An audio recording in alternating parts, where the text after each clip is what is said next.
Welcome to DAV Podcast. I'm Rob Lewis.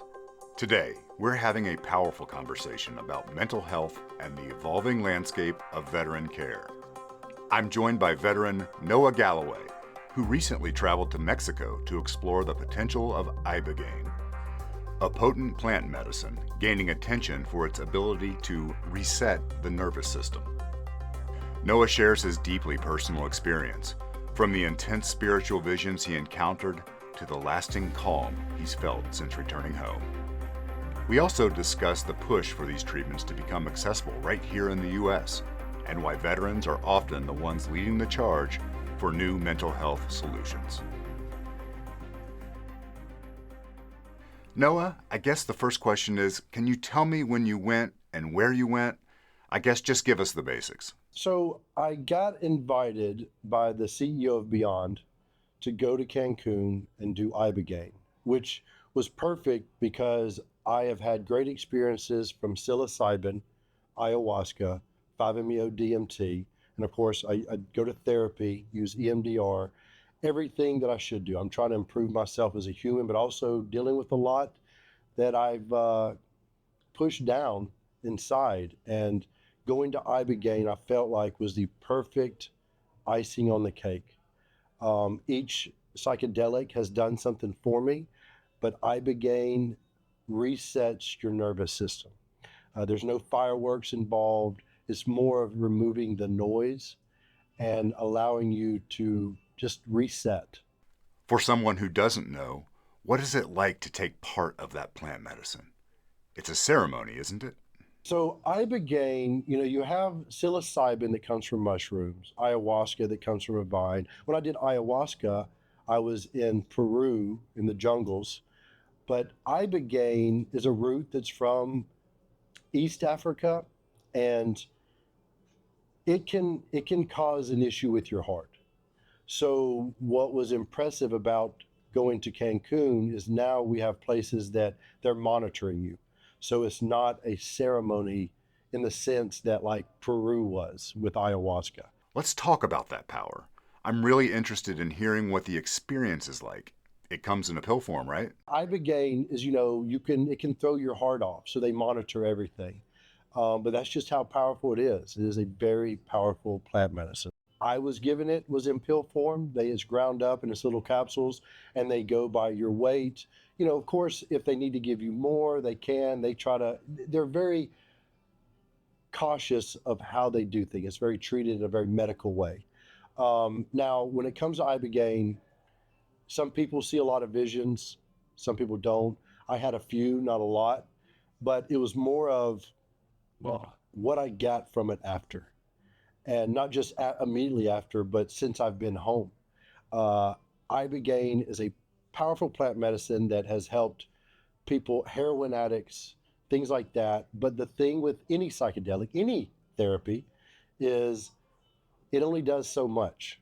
The work is in us. And so for me, it was getting home and not going back to bad habits. I'm treating it just like it is. My nervous system is reset. It's like, okay, what am I going to do with this now? And how am I going to benefit it, have this benefit me in my life as a father, as a husband, just as a man in general. And it's not been that long since I've taken it, just a couple of weeks, but a huge success from it. Like even my friends are like, that aren't even aware of ibogaine or what I did. Family members are like, you're different. I'm calmer. You know what I mean? I'm not as reactive. And all of that has come from my experience with ibogaine. Would you be comfortable sharing what you saw in that experience? You said it wasn't terribly visual, but what did you see? Was some kind of wisdom imparted to you? For me, and again, everybody's experience is different. For me, mine was all removed from this planet. Like so I had a moment where I was pulled back outside of the atmosphere, observing the earth. I watched man destroy it. And then I had another moment where I was pulled out of the atmosphere and out of the galaxy into this empty void, just sitting there. I remember having a moment where I was completely hairless It was just my head and shoulders and more like an orb below me. And I'm just sitting in space. And the galaxies that I came from is even out of sight now. And I'm just sitting there. But it didn't feel lonely. It didn't feel like I didn't belong. I was just there. And then moments later, I was pulled towards this bright light, and there were other beings with me that looked just like me. They were flying. I remember looking at what I'm saying, is this heaven? You know, they didn't respond. And then we just went. And that was the only part of the vision I had of that. But I feel like for me, it was being able to step away from my ego, from performing, from having to be what I always thought I had to be to make other people happy. I could step away from everything and be okay. Because one of the things that anybody like me that has struggled with depression or anxiety, PTSD, our thoughts are the worst part, and how it just cycles through, and that you don't like silence, you don't like being alone. So having this moment of being in space and have nothing around me but being happy and content was a powerful moment for me of like, okay, what else is coming from this? Now, the what I viewed of the world exploding really opened my eyes to realizing, strangely, oddly enough, how connected we are. Everything on this planet came from this planet. We are all connected one way or another. Every plant, animal, everything that is living and breathing is connected. Even that's not living and breathing, we've come from the same rock. And I had this vision of a tree, branches grow out, leaves are the people, and the leaves are sucking the tree dry. One limb's trying to kill another limb, not even thinking that we're on the same tree and we're destroying it. And it was like, I'm not going to go home and just be hugging trees every day, but it really, I appreciate nature a lot more than I did before. Recently, we've heard so much about ibogaine. It's really just sort of sprung up in the last 2 years or so, but even still, there's a pushback. I'd like to hear your opinion. Yeah, I think that a lot of pushback from psychedelics come from misinformation that we were given from when LSD came out. Everything was pushed down of how much of a benefit it was, and false stories and narratives of dangers were put in place, and people just went with it. And so it's always been categorized as this dangerous drug. And now people are starting to see, because you have veterans. I've stood on stage before and said to people, veterans are going to lead the way in mental health. I honestly believe it, because I think that people will see the changes in us and they'll realize we're no different than any civilian. Most of our issues of veterans isn't because of our military service, it's because of our childhood. And until you start healing that wound, you're not going to help anything else in your life. You're just going to keep adding trauma by doing more things that just pile on top of each other. I mean, life is traumatic by itself.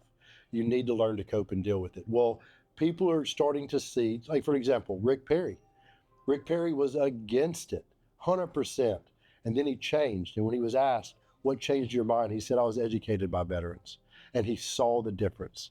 So I think the more people that see the stories like mine and hear and see it, that's going to make them realize, hey, this is something powerful and important that we as humans need.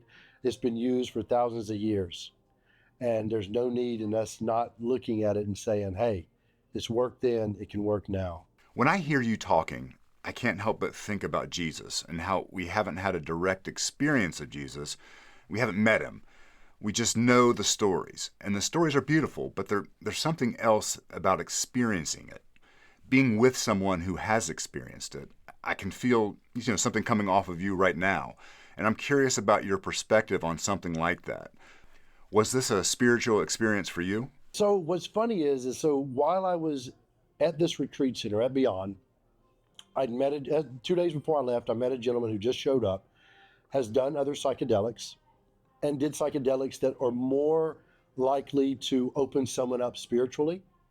And I told him, no, none of those did that for me. They opened me up in different ways, but never spiritually. And I told him it was ibogaine that was the first thing to connect me in a spiritual way to life, all of us, everything coming together. And he was shocked by that because he didn't expect that to be something that would be an experience from Ibogaine. I don't know what other people's are. Everyone has something different. But for me, that just the experience of realizing our planet is where we came from. We are all in this together, and the Bible teaches that, like, the light is inside of you, like everything. They've said it. We've been told it. Every religion saying it, but we cloud it with our own judgment and opinions. And hey, I will never argue with another person of faith ever again because of my beginning experience. Because with psychedelics, is no different than someone who has recently been saved in the church, had an impactful moment, changed their life, and they want everyone to experience that feeling. That's where I am with psychedelics because I had that same, what's the word I'm looking for, like epiphany, like just this moment of, okay. And it's been like when people ask me which was the most powerful, like I can't say which was the most powerful because they all did something. Psilocybin opened my heart up, brought out emotion that I'd been pushing down and bottling up for years, made me very emotional, but it needed to come out. Ayahuasca showed me my trauma, showed me my pain. It was dark and it was terrifying, but it allowed me to see what was broken in order to heal it. And then Ibogaine, 5-MeO DMT did its job. Ibogaine reset everything, sent me out to be a better man. I'm so grateful that you had this opportunity to go to Mexico and have this experience. But just that you had to go to Mexico to have this experience. Why are we sending veterans south of the border for this? Having experienced it, I'm interested in your thoughts on that as well. It's possible. Last summer, I spoke at the Psychedelic Science Conference in Denver, and there were some VA reps that said, "Hey, they're getting ready, they're prepping." And another exciting thing is they said that when that day comes, the hub is going to be Birmingham, Alabama, my VA. So I'm super excited about that. But it's all about when an administration's ready to just pull that trigger and say, "Okay, we're going all in." Now, you could criticize big pharma, everybody has their thing, or you could even say, hey, these groups in Mexico are doing pretty well. Do they want it to be in America? You know what I mean? So, and I'm not going to say what anything is. I think that, I think it's going to happen. Just don't know when. Just don't know when.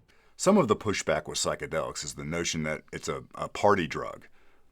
Other people we've talked to say it's not a pleasant experience at all. Can you just talk about that for a second? So, like, a lot of people talk about because, they think of psychedelics as a party drug. Psilocybin will do that. LSD will do that. Now, you take larger doses and you set intention, and it's going to be different.